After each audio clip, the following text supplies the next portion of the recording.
Il y a le photographe américain Joel Meyerowitz et en Europe, l'Italien Luigi Ghiri, tous deux adeptes de la couleur acidulée.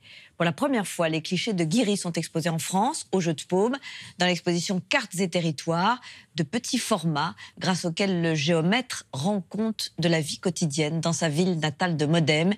Il tient une véritable chronique des années 70. Sybille Véron a visité pour nous l'exposition.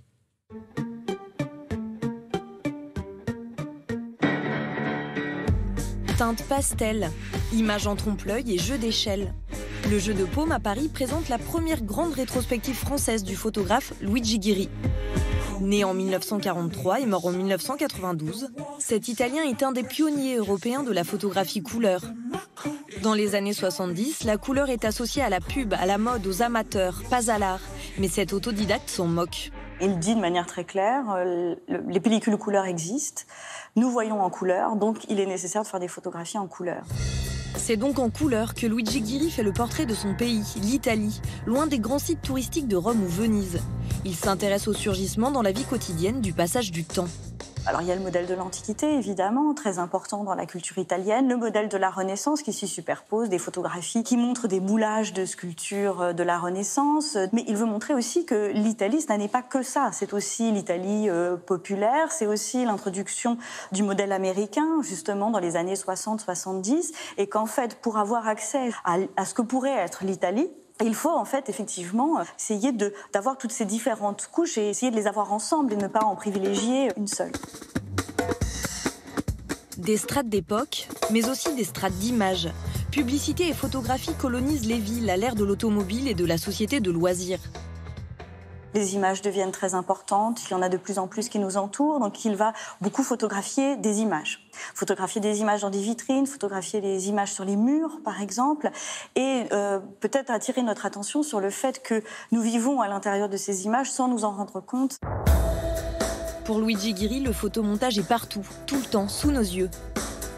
Ce qui l'amuse, c'est la confusion qui va s'établir entre le paysage réel et la représentation. Le trompe-l'œil, l'illusion qui se produit à ce moment-là entre une scène de la vie quotidienne et puis d'un seul coup l'irruption de la photographie.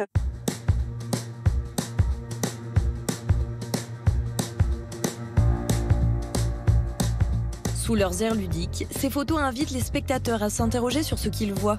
En 1977, sa série de photos In Scala brouille les esprits avec des jeux d'échelle. Elles ont été réalisées dans un parc à thème, reproduisant des grands sites italiens en miniature. L'année suivante, Luigi Ghiri publie son premier livre, Kodachrome, dans lequel il s'amuse avec nos sens en présentant volontairement ses photos par paires. Au milieu des deux palmiers, vous avez un banc, c'est-à-dire l'endroit qui a été choisi pour que vous regardiez. Et de l'autre côté, ce qui empêche votre vision, justement, avec le morceau de bois dans l'autre image. Donc il y a comme ça beaucoup de jeux. Pour l'ancien géomètre qu'est Luigi Ghiri, la photo est comme une carte, un espace plat et bien délimité où s'invite l'imagination.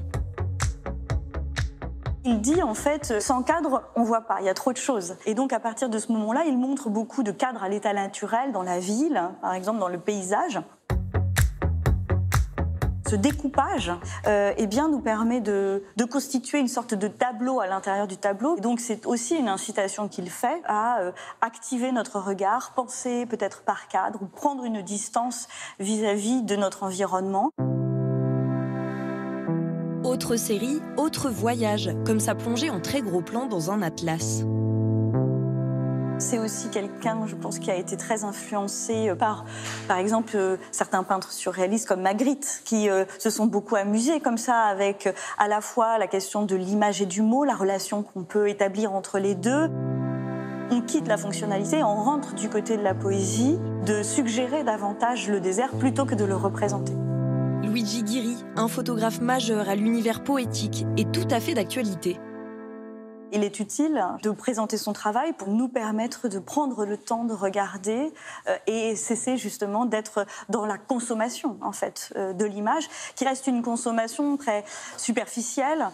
Et ce que dit lui-même, Luigi Ghiri, c'est-à-dire cette absorption passive, c'est-à-dire qu'en fait nous nous rendons même plus compte que nous vivons à l'intérieur des images, en contact permanent avec les images, nous permettent de peut-être prendre cette distance pour justement regarder le monde d'une autre façon et le penser surtout d'une manière un peu différente.